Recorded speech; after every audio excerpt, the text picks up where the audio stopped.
A paz do Senhor, meus queridos, tudo bem? Eu espero que você, sua casa, sua família estejam abençoados debaixo das mãos de Deus, protegidos pelas mãos poderosas do Senhor. Nós estamos aqui reunidos mais uma vez para mais uma aula de escola bíblica dominical e para professores e superintendentes mais uma pré-aula. Nós estamos abordando durante esses 3 últimos meses a respeito da carta de Paulo aos Efésios, onde ele fala ali, abordando o assunto da eclesiologia, a importância da igreja, e algumas esferas desse estudo bíblico nos reporta para um entendimento a respeito do cristianismo judaizante, não judaizante, e nós vamos hoje especificamente falar a respeito da condição dos gentios sem Deus, como era outrora, ou seja, a vida pregressa. Gentios que são aqueles que não são judeus, homens de todos os povos, tribos, línguas e nações, independentes de qual sejam os continentes, dentro desses 5 continentes, dos 5 continentes que existem, Ásia, Europa, Oceania, América ou África, todos que não são judeus espalhados pelo mundo inteiro, esses são considerados gentios. Então isso aqui está falando sobre a nossa condição, no geral, a nossa condição sem Deus, a condição da nossa vida pregressa, a vida de outrora. Nós vamos estudar este tema aqui, que é o tema da nossa lição de número 6, e nós vamos utilizar o texto áureo que está baseado em Efésios capítulo 2, versículo de número 11. Paulo diz assim: portanto, lembrai-vos de que vós, noutro tempo, erais gentios, ou seja, era um povo que não era judeu, eram gentios na carne e chamados incircuncisão, pelos que na carne se chamam circuncisão, feita pela mão dos homens. A verdade prática diz assim: outrora sem Deus, por meio de Cristo, os gentios tornaram-se descendência de Abraão e herdeiro da promessa, o herdeiro das promessas.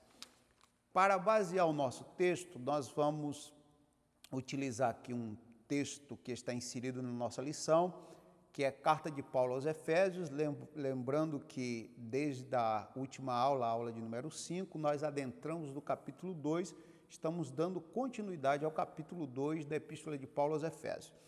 Nesta ocasião, vamos estudar o versículo 11 e 12 e também estudar e ler Romanos capítulo 4, versículo 12 e 14, do 12 ao 14 melhor. Então, Romanos 4, versículo 12, 13 e 14.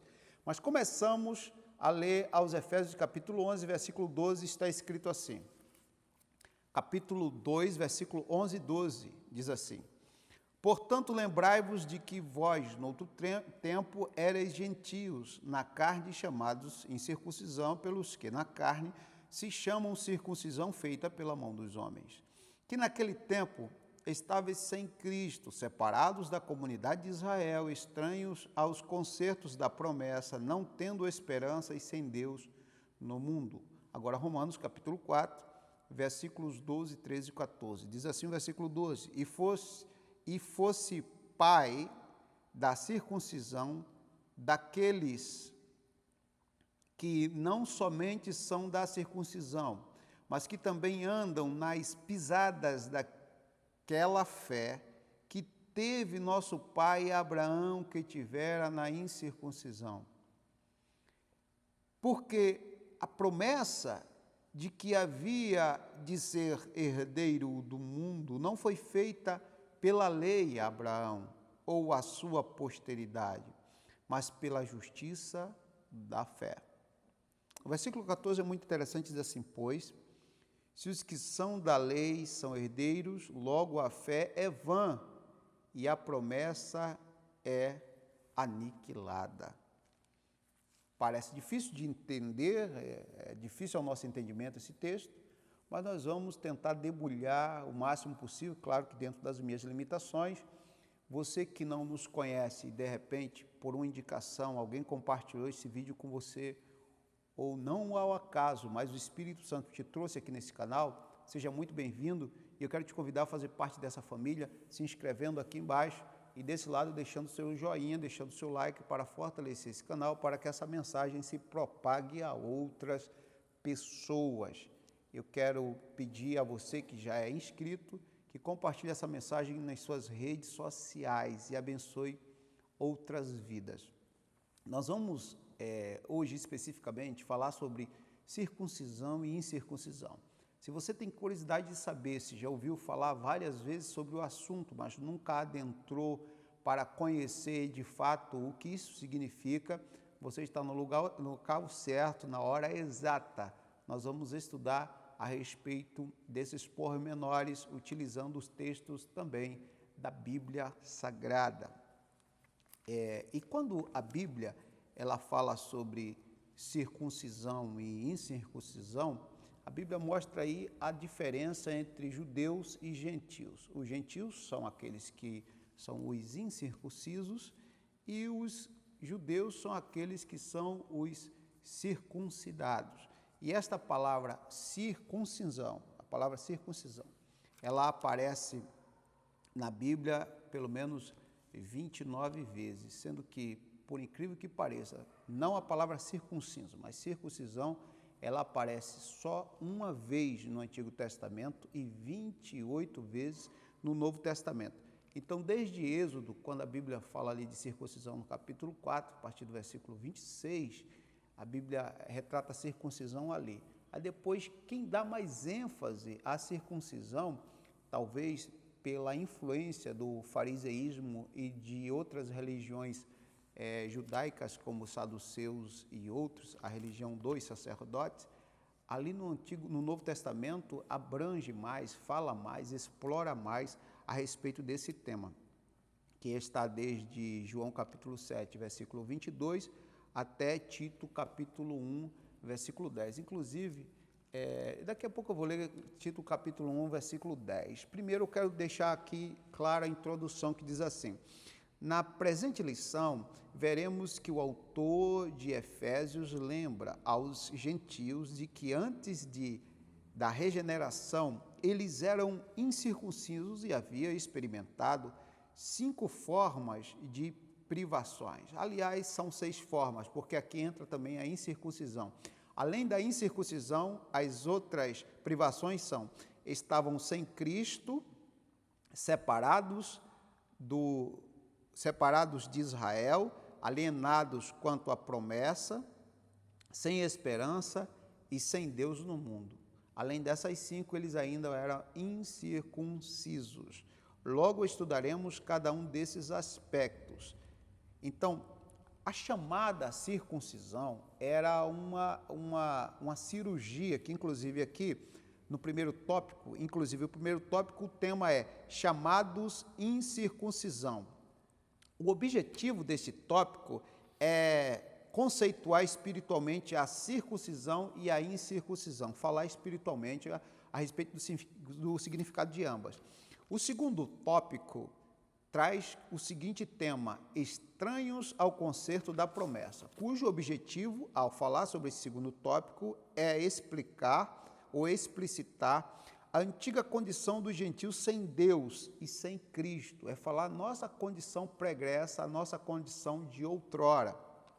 E o terceiro tópico, e não menos importante, traz como tema a seguinte frase: sem esperança e sem Deus. E o objetivo em relatar, em falar a respeito desse terceiro tópico é afirmar que, desprovido de Deus, os gentios marchavam para a perdição eterna, em passos largos para a condenação.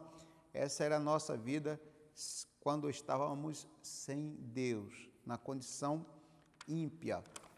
Mas vamos lá. Chamados circuncisão.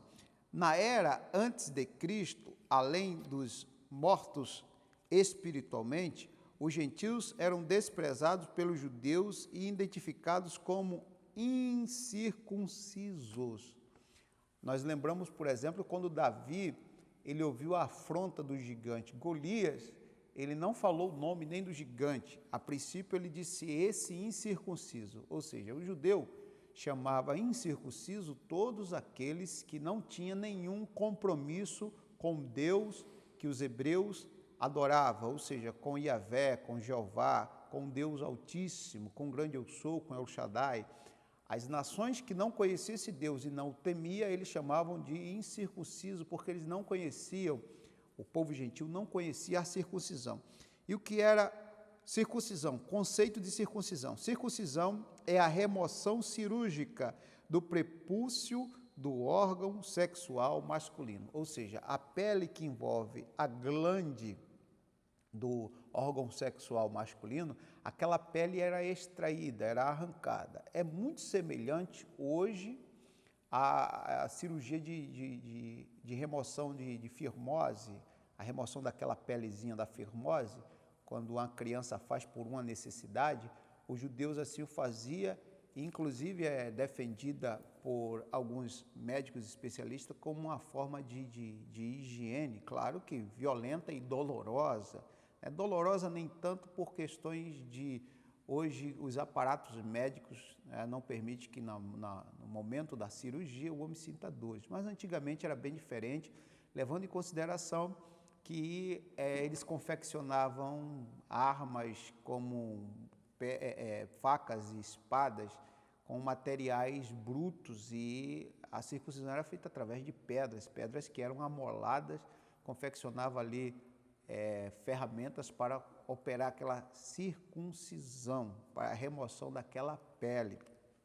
E aquilo que era uma marca entre eles, que simbolizava que aquele povo, a partir dali, estava marcado na sua pele, mais do que uma tatuagem, né? Porque as pessoas marcam na pele algo para ficar para sempre, um desenho, uma tatuagem.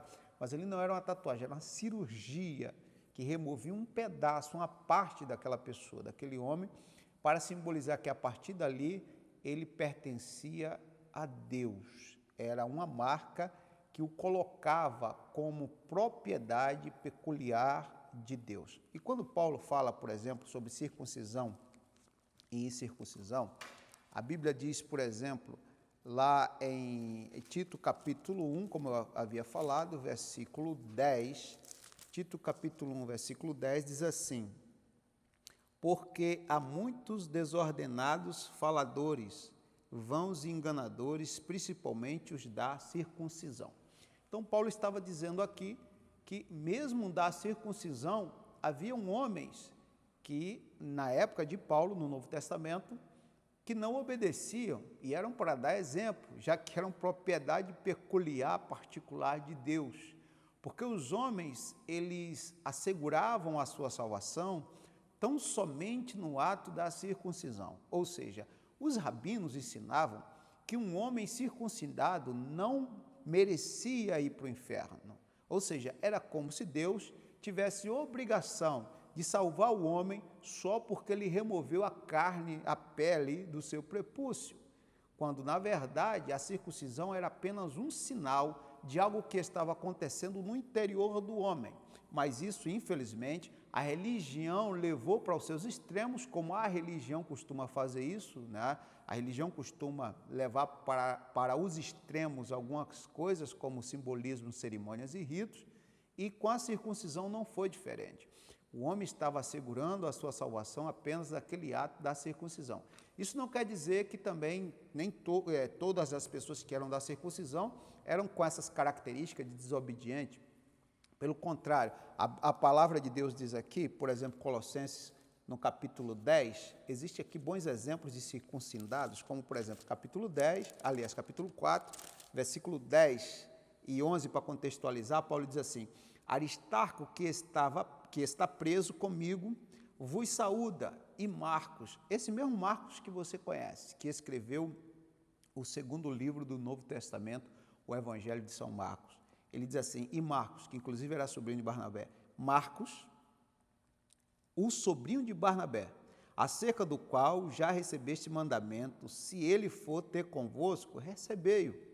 E Jesus, agora esse Jesus não é o nosso Salvador, era mais um discípulo. E Jesus, chamado Justo, os quais são da circuncisão, são estes unicamente os meus cooperadores no reino de Deus e para mim tem sido consolação. Ou seja, aqueles irmãos que defendiam a circuncisão, como João Marcos e Aristarco, era para Paulo um consolo, era uma mão de obra fundamental no reino de Deus. Então havia pessoas que eram pessoas boas, que defendiam a circuncisão, e aqueles que tinham a circuncisão apenas como uma forma de se salvar, e parecia que a circuncisão lhe bastava, como se aquele rito fosse algo que o levaria para os céus. Quando, na verdade, se nós formos ver a visão tripartida da lei mosaica, era, na verdade, essa visão tripartida é apenas 3 esferas da lei. Quais são as 3 esferas da lei mosaica? É a esfera civil, moral e cerimonial. Por exemplo, na esfera civil, o sujeito, o cidadão, o ser humano, o israelita, aquele hebreu, ele tinha os seus direitos e deveres como cidadão para cumprir. Então, ele tinha que, aquela lei era para ele cumprir como seus deveres e direitos. A questão do não matar, não roubar, estava dentro do seu padrão civil para que ele não viesse a ser condenado, para que ele não viesse a ser um fora da lei. Então, essa aí é a esfera civil da lei de Moisés. Por exemplo, a lei moral era a sua conduta, mas não era para a salvação, mas para ele ser um bom cidadão, ou seja, pagar aquilo que deve, devolver o que pediu emprestado.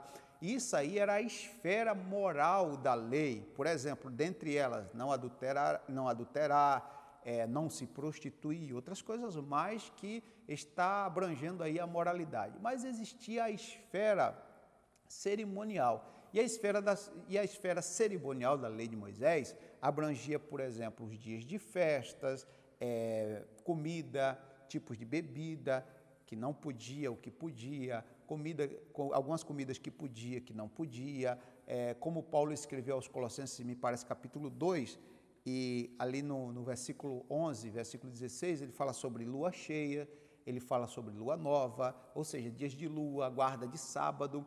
Era o lado cerimonial da lei. E, além de tudo isso, ainda tinha o sacrifício, que era o lado cerimonial da lei, toda a questão, além de comida e de bebida, as cerimônias do povo de Israel.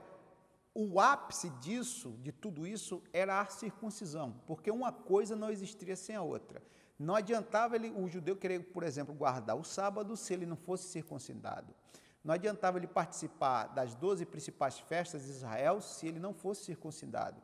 Não adiantava ele, por exemplo, evitar de comer mariscos e carne de porco, como os judeus evitavam, e eles não ser circuncidados. Então, o ápice, e em primeiro lugar, onde as portas se abriam, o abre-alas de toda a esfera cerimonial da lei, era a circuncisão. O homem tinha que ser circuncidado, ou seja, com 8 dias de nascido, era removida a pele do seu prepúcio.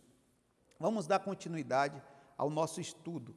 E, por exemplo, se a palavra circuncisão, ela aparece 29 vezes em toda a Bíblia, a circuncisão, ela aparece 15 vezes e só aparece a palavra incircuncisão, não incircunciso, incircuncisão. Só aparece no Novo Testamento, a partir de Romanos capítulo 2, versículo 25. Então, desde Romanos 2, 25 até Colossenses 3, 11, a Bíblia aí fala sobre a incircuncisão durante 15 vezes. E Paulo é perito, é mestre em falar a respeito, já que ele teve um ensinamento farisaico, era um doutor da lei, e ele aborda esse assunto aqui. O que significa a circuncisão, o que significa a incircuncisão. Então, nós aprendemos aqui, até agora, a questão da visão da esfera da lei mosaica, e na esfera nas 3 visões, que é a visão tripartida da lei, as 3 esferas, que é a civil, moral e cerimonial, está ali a circuncisão como o ápice das cerimônias.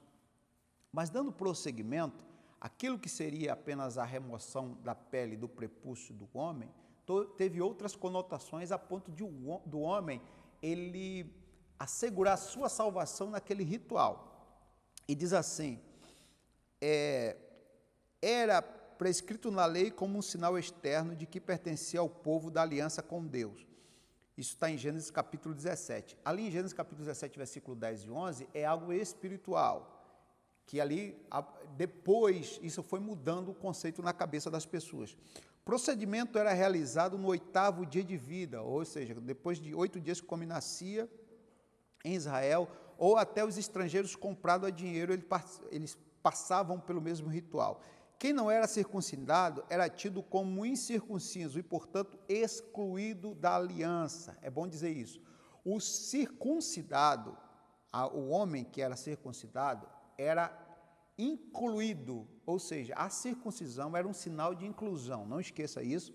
Você que é professor, passe para os seus alunos, você que é aluno, escreva isso. A circuncisão é um sinal de inclusão, ou seja, eu estou sendo circuncidado para ser incluído. O antônimo disso também é verdade, ou seja, se eu for incircunciso, eu sou um excluído. Todo incircunciso era excluído, todo circuncidado era um incluído, estava incluso dentro da comunidade de Israel, para cumprir as suas leis morais, civis e cerimoniais a partir da circuncisão. Quem não era circuncidado era tido como incircunciso e, portanto, excluído. A circuncisão tornou-se um sinal que distinguia os judeus dos demais povos gentílicos. Isso aqui é tão importante você entender que a distinção entre judeus e o povo gentil, a principal distinção era a circuncisão. Se um gentil dissesse assim, não, eu adoro o Deus de Israel, aí o judeu perguntava, mas você já foi circuncidado? Ele, não. Então tua adoração não é válida, você não pode ser incluso, você está excluído ainda, está separado da comunidade de Israel. O negócio é tão sério que no capítulo 5 do livro de Josué, versículos 2 e 3, mostra a preocupação de Josué em que todos que adentrassem a terra prometida fossem homens circuncidados.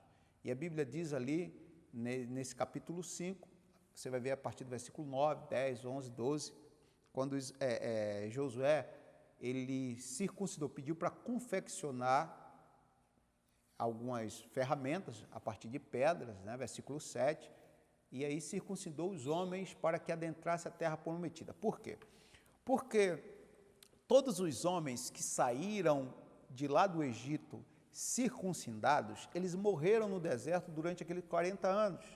Então, os 40 anos que eles passaram, eles morreram. Os que nasceram no deserto eram homens incircuncisos, eram judeus por ser descendentes de Abraão, mas ainda não havia, vamos dizer assim, fixado aquela aliança através da circuncisão de Gênesis capítulo 17. Eles ainda não haviam feito, ou seja, os homens precisavam passar pela circuncisão, circuncidarem.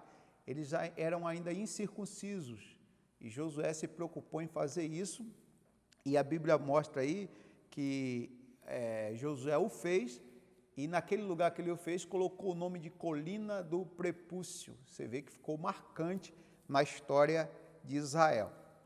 E o subtópico 2 fala sobre o significado religioso da circuncisão, que era a purificação do órgão.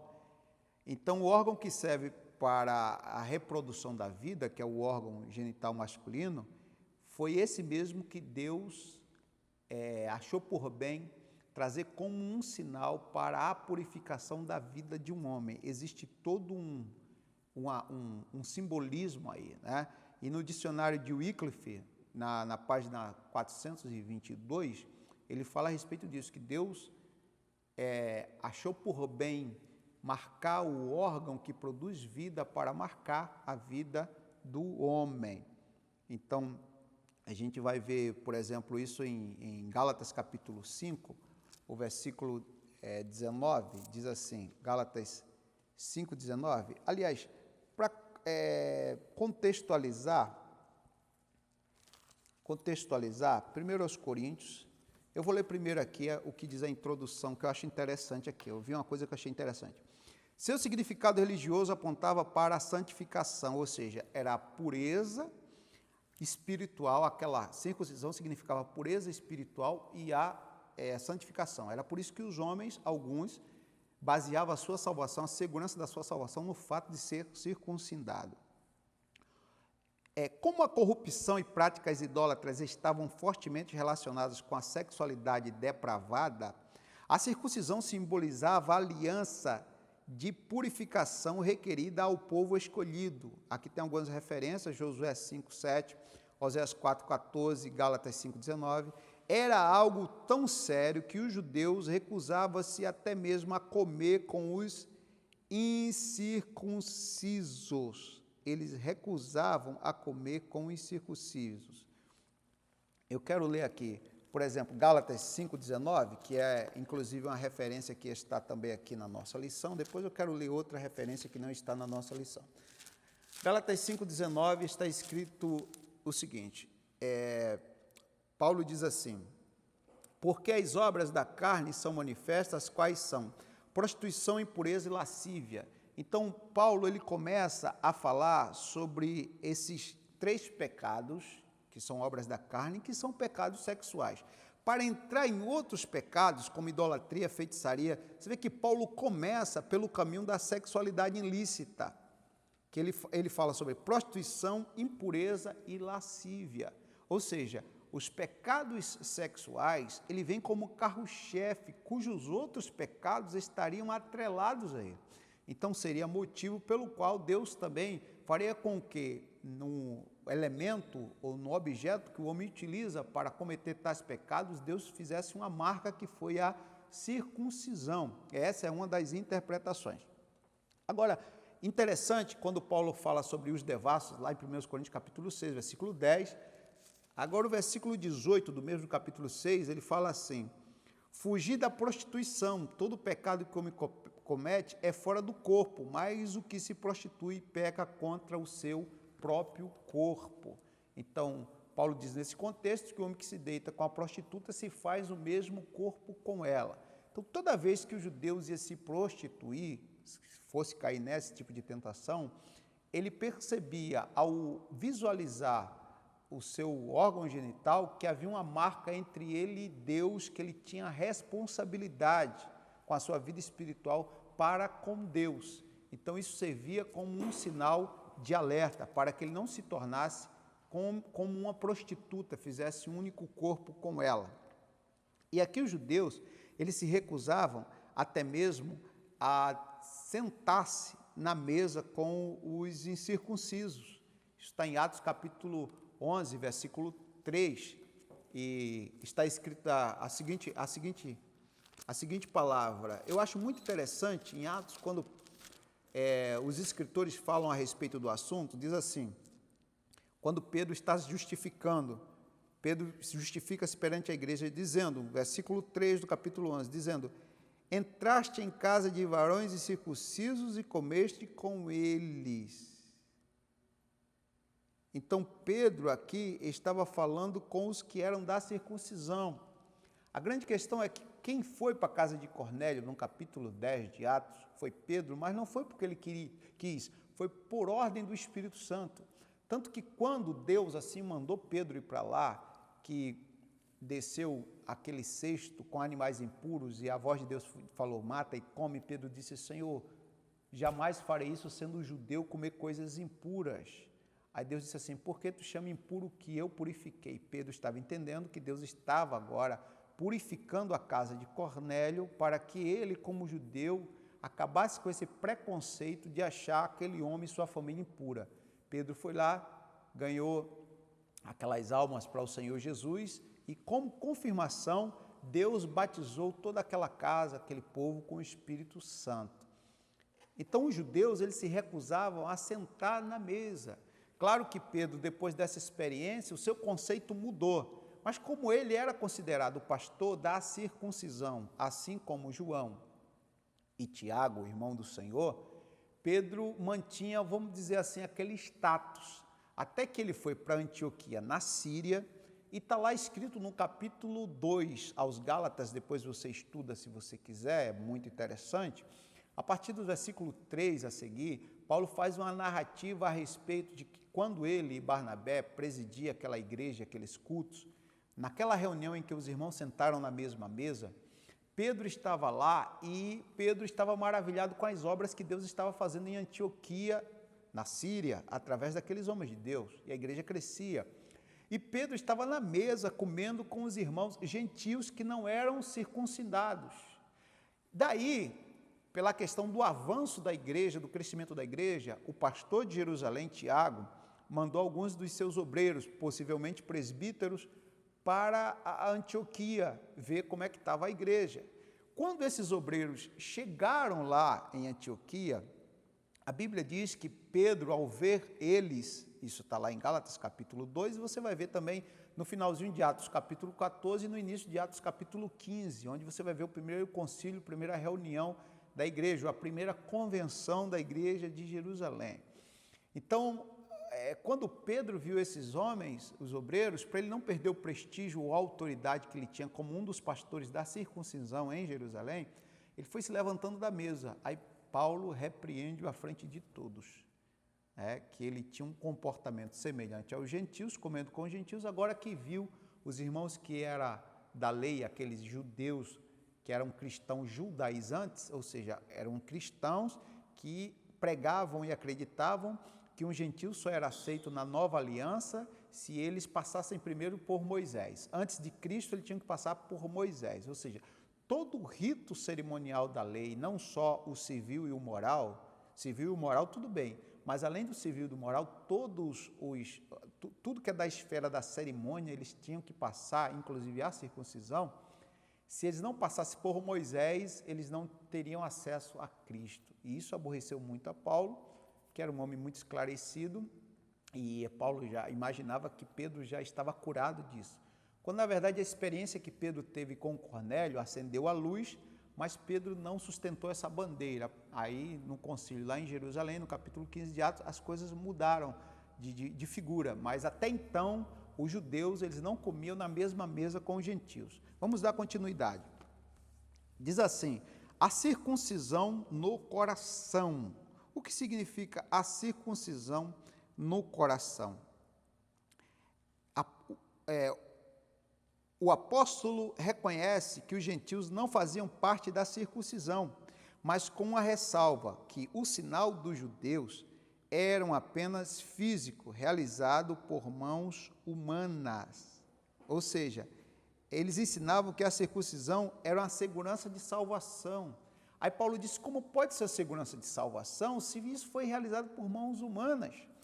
Por exemplo, eu quero ler com vocês, primeira carta de Paulo aos Coríntios, capítulo 7, olha o que ele diz, no capítulo 7, versículo 9, 1 aos Coríntios, capítulo 7, versículo 19, a circuncisão é nada, e a incircuncisão nada é, nem a circuncisão nem a incircuncisão, Paulo disse, mas sim, a observância dos mandamentos de Deus.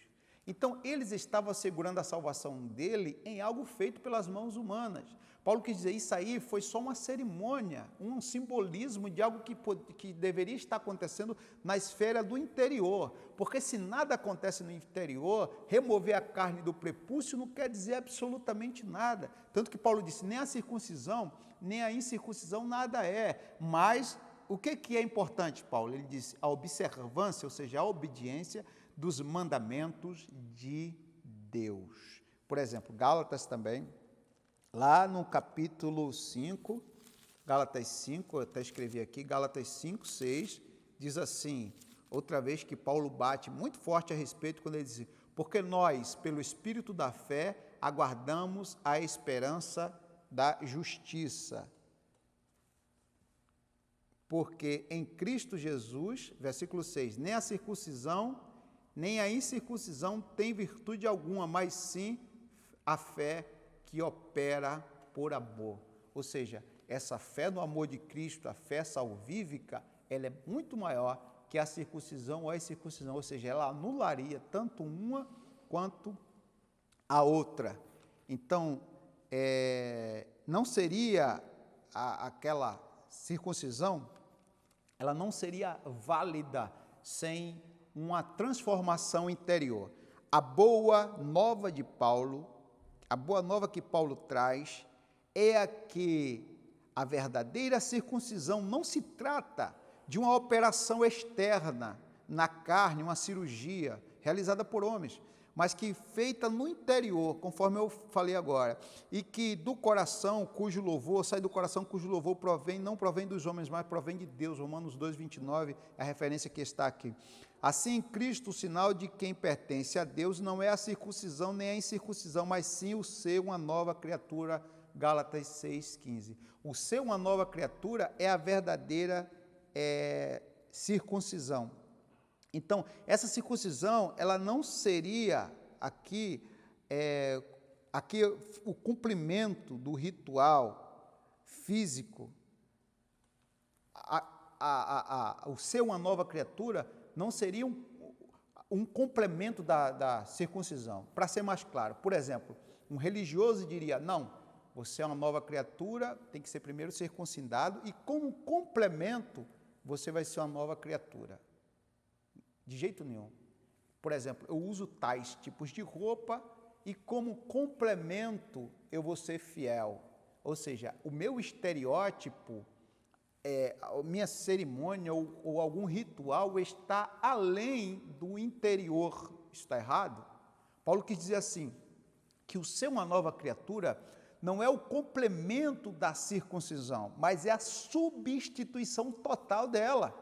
Ou seja, o ser uma nova criatura já substitui qualquer circuncisão. Não precisa ser circuncidado se você é uma nova criatura, ou seja, se o teu coração já está circuncidado, se você cortou na carne do teu interior aquilo que te estava sobrando, que era o simbolismo da circuncisão, cortar a pele do prepúcio que estava sobrando, ou seja, cortar na carne o que está sobrando, fazer uma cirurgia comportamental, fazer uma cirurgia no teu interior, nos teus comportamentos, pensamentos, atos e tudo mais, tudo mais.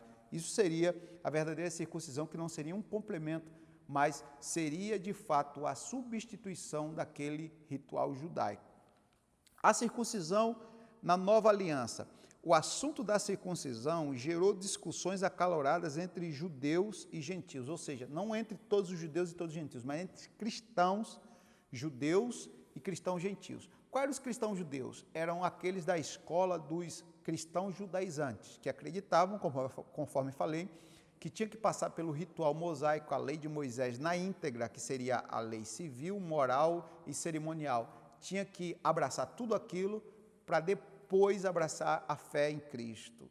E tinham os cristãos gentios, por exemplo, dentre eles tinha muitos gregos, como Tito, que era grego, Timóteo, filho de grego, e por aí vai, havia muitos, como por exemplo, São Lucas, médico amado, e tantos outros que Paulo defendeu que eles não precisavam passar pelo rito mosaico para ser aceito na comunidade cristã como verdadeiros servos de Deus. Então, em Antioquia, a questão ganhou muita dimensão e provocou intensos debates. Foi o que eu falei aqui, a questão da igreja de Antioquia. E culminou na convocação do primeiro concílio da igreja em Jerusalém, isso por volta do ano 49 depois de Cristo. E aquele concílio que foi liderado por Pedro, Tiago, João e trouxe como os debatedores para defender o evangelho da incircuncisão, Barnabé e principalmente Paulo. A deliberação dos apóstolos sobre o assunto, sob a orientação do Espírito Santo, está lá em Atos, você vai ver aquela convenção de Atos capítulo 15 inteira, recomendo você ler, muito interessante. Aqui diz os versículos 28 e 29, passou a enfatizar que na nova aliança a circuncisão somos nós, que servimos a Deus no Espírito e nos gloriamos em Jesus Cristo e não confiamos na carne, ou seja, a circuncisão somos nós. Isso é muito interessante, está em Filipenses capítulo 3, versículo 3 também. Então, dali surgiu o decreto apostólico. Qual seria o decreto apostólico? O decreto apostólico é o decreto de Atos capítulo 15, versículo 20. Inclusive, se a tua igreja é de fato uma igreja evangélica, ela tem que entender e praticar o decreto apostólico. Porque o decreto apostólico não é um decreto judeu, é um decreto para a igreja de todos os tempos. São como 4 mandamentos que estão prevalecendo até hoje. Está no versículo 20 do capítulo 15 de Atos. Dentre esses aí, eles resumiram tudo. Oraram a Deus, conversaram, discutiram, debateram e chegaram a essa conclusão. Versículo 20 diz assim: mas escreve-lhes que se abstenha das contaminações dos ídolos, 2, da prostituição, 3, do que é sufocado, e 4, do sangue, ou seja, eles não podiam comer carne sufocada, porque é a carne que retém sangue, e não podia comer só sangue, ele não podia separar o sangue e comer aquele sangue, nem comer uma carne sufocada, porque não derramou o sangue, porque o princípio bíblico é que sangue é vida. Por isso que existe, com licença aqui, eu não quero metralhar a religião de ninguém, mas é bom que se fale, aqui os da Torre de Vigília, os nossos amigos jeovitas, né, os testemunhas de Jeová, aprenderam desde Charles Taze Russell que o homem não pode fazer transfusão de sangue, não pode doar sangue, porque sangue é vida. A Bíblia não fala a respeito disso. Inclusive, você só está aqui, eu só estou aqui, você só está me assistindo, provavelmente porque alguém muito especial desceu dos céus e derramou e doou até a última gota de sangue para que você fosse um redimido, uma redimida, alguém salvo. Então, doar sangue não tem nada a ver com esse princípio bíblico. O princípio bíblico aqui do comer é degustar mesmo. Então, foi defendida essa bandeira, não comer sangue porque é vida, nem carne sufocada porque o sangue não foi derramado, está contido sangue nela, e se abster da prostituição e dos ídolos. Tudo que se refere à idolatria, eles tinham que se afastar, e também da prostituição. Então, esse decreto apostólico é válido até os dias de hoje. Mas você percebe que nesse decreto apostólico não está incluso circuncisão ou nenhuma cerimônia judaica. Então, isso ficou bem claro para a igreja, não só de Jerusalém, como para a igreja de todos os lugares da Ásia Menor daquela época. Então, não havia mais circuncisão. O tópico de número 3 fala estranhos ao concerto da promessa. Nessa parte, o apóstolo Paulo aponta a situação dos gentios. Naquele tempo estáveis, isso está lá no passado, estavam sem Cristo, separados da comunidade de Israel, estranhos ao concerto da promessa. Primeiro subtópico diz assim, uma vida sem Cristo. Ao descrever a história passada dos gentios, o apóstolo traz à memória que naquele tempo, isso é, antes da regeneração, eles viviam imersos no paganismo, ou seja, toda a religião pagã, misturando idolatria com prostituição, porque as religiões pagãs misturavam prostituição com idolatria, havia muitos ritos e cerimônias que envolviam os dois. Era todo tipo de imoralidade e perversão sexual com adoração aos ídolos. E isso aí fazia parte do paganismo. Portanto, eles viviam sem Cristo, ou seja, sem, quer dizer, ele não vivia nem em Cristo, nem com Cristo, mas sem. Não estava nem em, nem com, mas estava sem. Paulo deixou isso muito claro. É como se eles fossem totalmente pessoas excluídas do projeto de Deus, porque eles estavam assim, não porque Deus o quisesse, mas pelo seu comportamento, sua cultura, o rumo que eles tomaram até ter um conhecimento da verdade. E diz assim, isso indica que a religiosidade dos gentios era incapaz de inseri-los na promessa messiânica de salvação. Isso está em João capítulo 4, versículo 12. Também significa que eles desconheciam a Cristo, como também eram indiferentes às promessas acerca dele e de sua obra. Hebreus 8, do 8 ao 10, é a referência que está aqui. Então, a grande promessa de Deus, através de Abraão, em ti serão benditas todas as famílias da terra, toda essa promessa, ela cumpre-se na pessoa de Jesus. Ou seja, de Gênesis até Malaquias, eles não fizeram outra coisa senão apresentar a Cristo nas suas páginas criteriosas. Os profetas falaram de Cristo. Todos eles falaram do Messias. Então, os gentios eles não tinham conhecimento nenhum do Messias, ou seja, daquele que viria para salvar o homem dos seus pecados mais graves, salvar o homem da futura ira de Deus, que iria acontecer devido ao resultado, né, dos seus pecados praticados debaixo da narina de Deus. Então, o resultado do pecado levaria o homem a uma colheita desastrosa. Mas antes que isso acontecesse, Deus estaria enviando o seu Filho como Messias para fazer com que o homem pulasse o abismo. Ou seja, ali onde houve aquela quebra de comunhão, Deus ia trazer uma religião, a religar o homem a Ele, reconciliar o homem consigo mesmo através daquela religião, do religare, que era o próprio Cristo.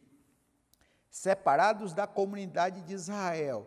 Ainda no versículo 12, o apóstolo, ele salienta a desvantagem de os gentios não pertencerem à comunidade de Israel. Qual é a desvantagem? No versículo 12, ele diz assim: naquele tempo estavam sem Cristo, separados da comunidade de Israel, estranhos ao concerto da promessa, não tendo esperança e sem Deus no mundo. É muita coisa, né? O versículo 11, só para contextualizar, diz assim: portanto, lembrai-vos de que vós, no outro tempo, erais gentios na carne, chamados circuncisão, pelos que na carne se chamam circuncisão feita por mãos de homem. Então, no comentário bíblico de Matthew Henry, na página 585, ele fala algo muito interessante, que nessa tradução livre, ele diz assim, que vocês deveriam lembrar e despertarem para serem salvos, despertarem essa gratidão, e que vocês foram pessoas separadas de Deus, estão prestas a se humilharem, devem se humilharem como gratidão, se renderem a Ele para ser salvo, não esquecendo daquilo que Ele fez. Matthew Henry é muito interessante, a forma muito direta, quando ele fala a respeito daquilo que aconteceu, né, na esfera do conhecimento do homem, no seu lado interior. Esse povo estava em desvantagem, estavam separados. Então aqui diz assim: eles estavam excluídos não só dos símbolos externos, como a circuncisão era o símbolo externo, mas também eles não faziam parte do povo escolhido, ou seja, para fazer parte do povo escolhido, tinha que ser circuncidado ao 8º dia de nascido. Isso queria dizer, como eu falei, que a circuncisão era uma inclusão. Então, a incircuncisão seria uma exclusão. Para fazer parte do povo escolhido, para ser incluído, tinha que ser circuncidado. Então, esse povo estava excluído por não ser circuncidado. Consequentemente, não podiam usufruir dos privilégios da aliança de Abraão. Romanos 8:4. A constatação cruel era de que Deus não havia se revelado aos gentios, pois a chamada divina fora feita somente a Abraão e a sua descendência. Isso está lá em Gênesis capítulo 17, versículo 17. Nessa perspectiva, a lei e as promessas pertenciam somente aos judeus, nessa perspectiva. Vamos além. Desse modo, os gentios estavam fora do alcance das bênçãos prometidas a Abraão, Isaque e a Jacó, os 3 patriarcas. Entretanto, o que os gentios precisavam saber era que, olha o que eles precisavam saber, por meio de Cristo, eles também se tornariam descendência de Abraão. Você quer ver uma coisa? Por exemplo, Paulo, ele traduziu isso em Romanos capítulo 4, aos Romanos capítulo 4, versículo 13 e versículo 16, olha só, Romanos capítulo 4, versículo 13 e 16. Romanos 4, 13 diz assim: porque a promessa que se havia de ser herdeiro do mundo não foi feita pela lei a Abraão ou a sua posteridade, preste atenção, vírgula, a Bíblia está gramaticalmente perfeita, correta, mas pela justiça da fé. Versículo 16. Portanto, é pela fé para que seja segundo a graça, a fim de que a promessa seja firme a toda a posteridade, não somente a que é da lei, ou seja, não somente a posteridade, os descendentes judeus que é da lei, mas também a que é da fé de Abraão, o qual é pai de todos nós. Ou seja, Abraão é pai da fé. Inclusive, Deus, ele dá uma lição a respeito dos 3 patriarcas. Deus se revela a Abraão e enfatiza, deixa muito claro ali, Abraão como pai da fé. Deus se revela a Abraão através da fé. O destaque de Isaac é o seu caráter, né? Isaac, por exemplo, Abraão teve 2 mulheres, Jacó teve 4 mulheres, Isaac teve apenas uma mulher, tudo que Isaac negociava, ele, enfim, pagava. Era um homem que teve um caráter ilibado, uma reputação ilibada, um caráter intocável. Deus se revela a Abraão através da fé, Deus se revela a Isaac através do caráter, mas Deus se revela a Jacó durante as falhas ou diante das falhas de Jacó. Então Deus é o Deus que se revela a alguém, isso é só um gancho. Deus se revela pode se revelar através da tua fé, Deus pode se revelar através do teu caráter, mas também Deus pode se revelar através das tuas falhas, para quando você cai, é Ele que te levanta, quando você está fraco, é Ele que te fortalece. Quando Jacó olhou para Deus, Deus assim mudou a vida dele.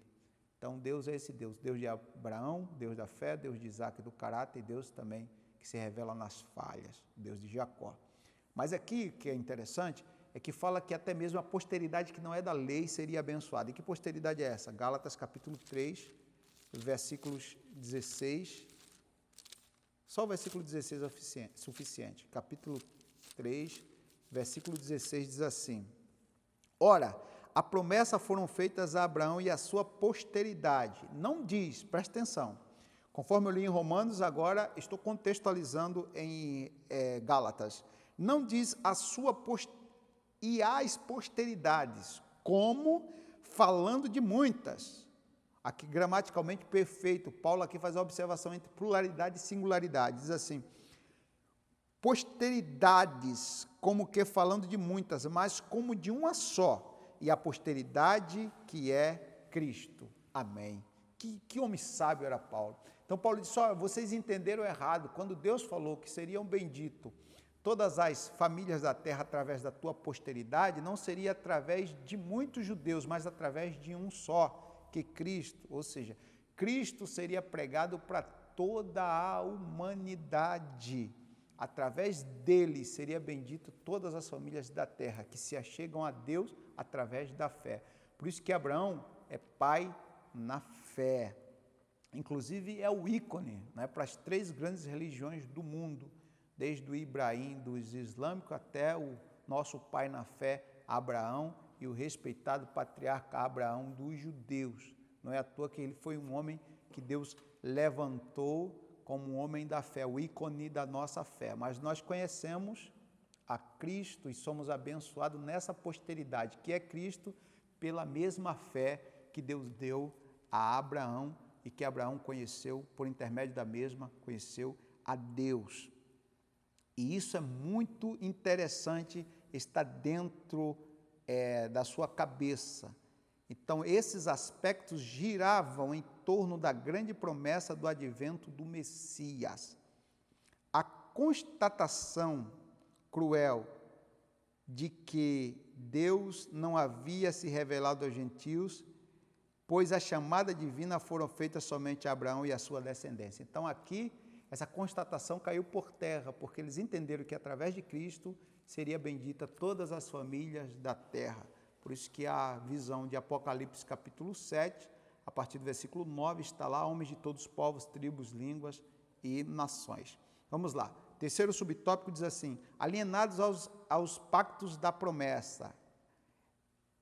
Uma vez separados da comunidade de Israel, os gentios desconheciam totalmente os vários pactos que Deus estabeleceu, o que estabelecera através dos patriarcas israelitas. Estes pactos giravam em torno de grandes promessas de advento do Messias, ou seja, tudo girava em torno do aparecimento do Messias, ou seja, da vinda de Cristo, de um Salvador, de um Remidor. O pacto que ele fez a Abraão, ou o pacto abraâmico de Gênesis capítulo 12, o pacto mosaico de Deuteronômio capítulo 28, muito conhecido, inclusive capítulo 28, cada capítulo é uma promessa. O pacto davídico, que é o pacto que fez com Davi, em 2 Samuel capítulo 7, versículo 12, também tem o pacto com Noé, mas aqui esses 3 pactos é o pacto que abrange esse aspecto, o aspecto messiânico. Esses pactos eram reiterações da promessa messiânica. Os gentios não tinham noção deles, ou seja, se os gentios não conheciam Davi, não conheciam Moisés, não conheciam Abraão, não ia conhecer o pacto ou a aliança que Deus estabeleceu por intermédio desses. Então, como eles não tinham essa visão, essa instrução, por conseguinte, eles estavam alienados a qualquer promessa ou esperança messiânica. Agora, uma vez regenerado em Cristo, que é a posteridade de Abraão, a verdadeira posteridade de Abraão, no singular, eles estavam regenerados em Cristo, é revelada a grandeza do amor divino, de alienados à promessa, por meio do sangue de Jesus, os gentios tornaram-se herdeiros, ou seja, de estrangeiro, eles passaram, como falamos na lição passada, para ser filhos legítimos, adotados, abraçados pelo Pai. Passaram a ser portadores daquela mesma promessa, da maravilhosa promessa. Então, essa era a condição dos gentios, outrora sem Deus, e agora os gentios regenerados. E o terceiro tópico, e vamos começar a terminar, sem esperança e sem Deus. Agora Paulo passa a descrever a situação dos gentios que viviam não tendo esperança e sem Deus no mundo. Não tendo esperança e sem Deus no mundo. Qual era a situação? Desprovido de esperança. A palavra esperança traz a ideia de confiança. E nas escrituras principal, o seu principal uso está ligado à confiança nas promessas divinas. E a esperança, um dos seus símbolos, ou o principal símbolo, é a âncora, né? E aqui, promessas divinas, aqui tem algumas referências, como Jeremias 17:7, Salmo 130, verso 5. Podemos afirmar que os gentios eram desprovidos dessa esperança por causa de parte da filosofia grega, que descartava a possibilidade de uma vida além túmulo.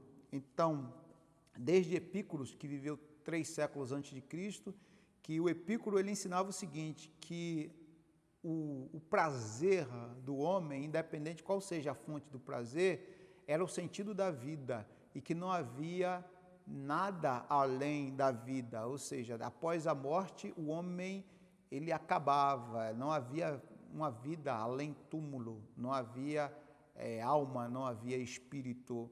Em contrapartida, Sócrates, ele falava a respeito da existência da alma como um ser espiritual, mas ele não conseguia entender, apesar que o próprio Sócrates, na sua escola, ele ensinava sobre um eu interior, que era um daimon, ou um demônio no grego, que o perturbava e ele acabava dizendo só sei de que nada sei. Por isso que o mesmo dizia, homem, conhece-te a ti mesmo, ele vivia com essas perturbações. Naquela mesma escola de Sócrates, vemos que passou por ela homens como Platão e Demóstenes e outros mais.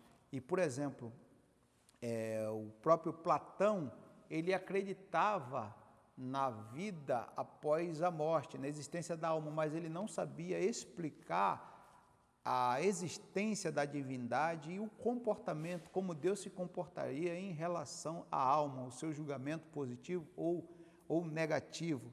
Mas a grande questão é que, envolvendo a cultura do berço grego, da cultura grega, os homens entendiam por uma questão filosófica, bem antropológica ou antropocêntrica, que o homem, como centro do universo e dono de toda a razão, ele tinha que aproveitar ao máximo a sua vida aqui na Terra, cada segundo, porque depois da morte, acabou. Para ele acabou. Tem pessoas que até hoje pensam assim, infelizmente, né?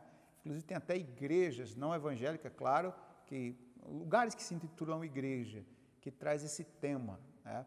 Então, era predominante naquela época. O homem buscava prazeres de todos os tipos, vivia uma vida sem freio, uma vida desenfreada, e aquela vida nababesca trazia sérias consequências. Mas as consequências não eram só consequências na sua vida presente, mas seriam consequências futuras, e o Evangelho abriu os olhos desse povo, e consequentemente eles não entendiam que essa vida além túmulo, a vida do além, pudesse ser ditosa, uma vida bem-aventurada, uma vida abençoada, uma vida gloriosa, ou seja, uma vida após a morte.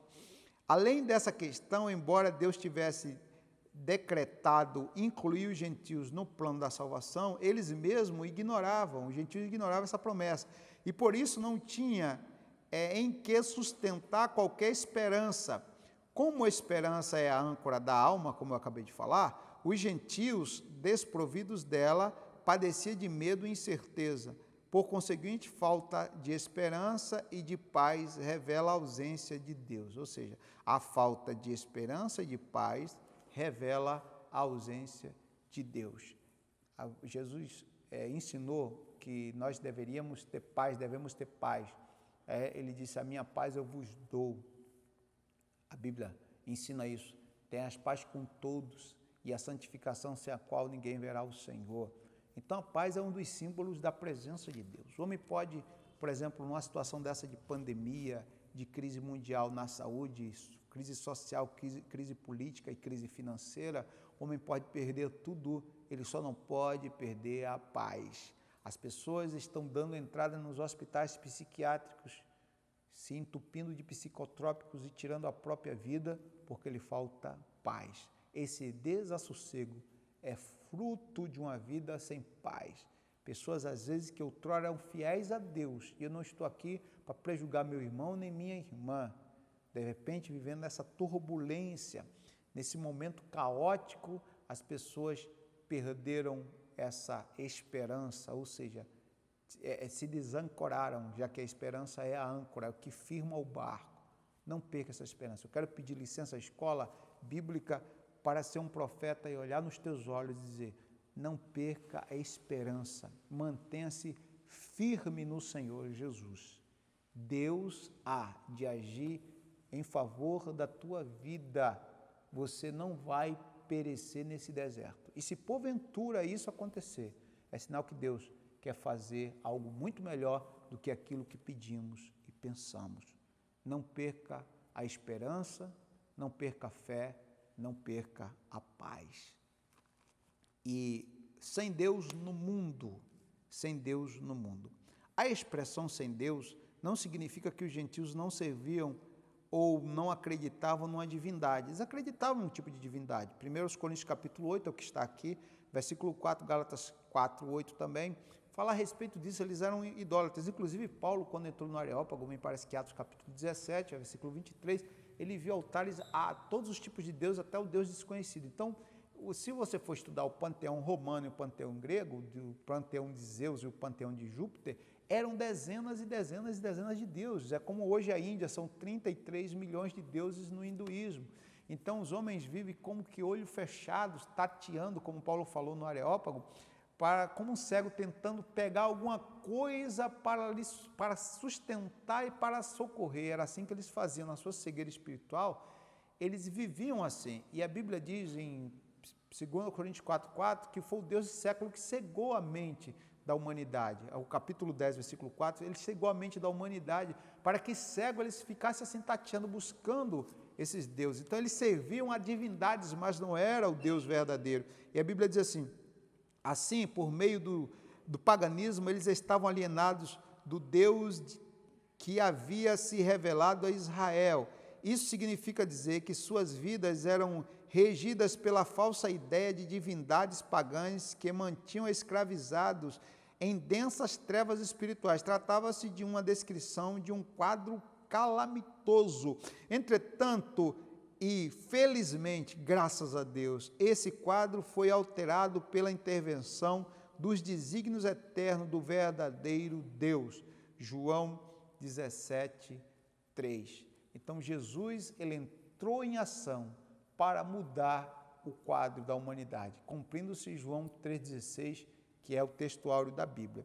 E a conclusão diz assim, noutro tempo, éramos incircuncisos e estávamos excluídos da aliança com Deus, separados de Cristo e de Israel, e vivíamos alienados aos concertos da promessa, desesperançados e longe de Deus.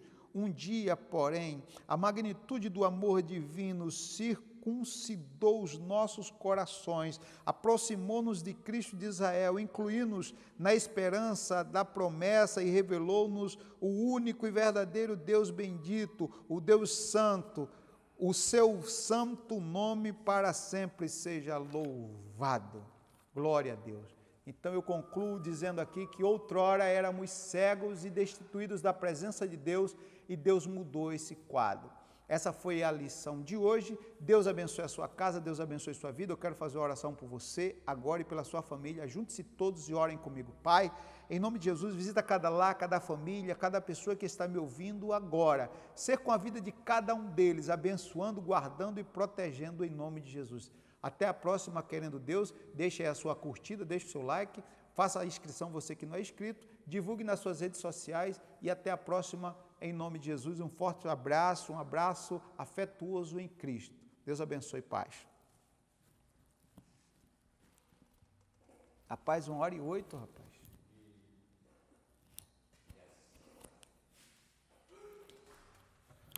Rapaz, eu trouxe a camisa para fazer 2, mas tá tarde, né? Quer fazer? Tá bom.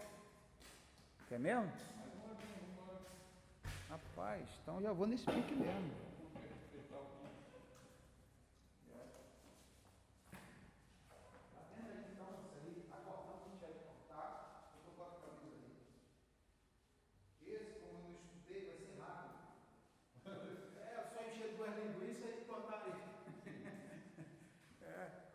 Camarada enchedor de linguiça, é facinho.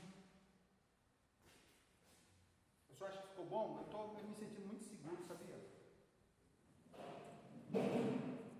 Se eu estou fazendo em casa, eu já tinha cortado umas 3 vezes isso aí. Entendi. Se eu estivesse fazendo em casa, já teria cortado umas 3 vezes isso aí. Mas como eu estou aqui, eu fico com medo, eu vou mandando. Mesmo gaguejando, me empurrando, eu vou. Tem aula que a gente se sente mais seguro, mas tem outras que é complicado demais. Vou molhar a garganta.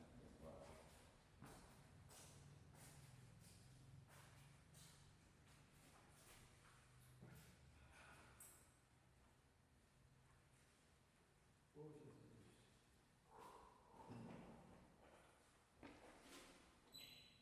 Verdadeiramente.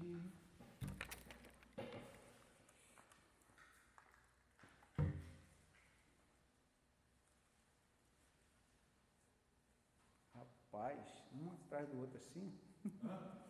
Um atrás do outro assim, é benção.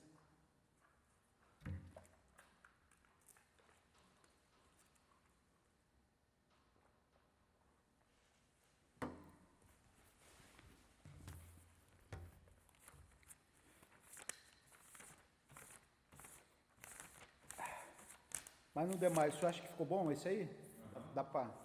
O tempo também tá no mesmo padrão, mais ou menos, né? Tá vermelhinho ainda. Tá, para apagar? É, apaga aí.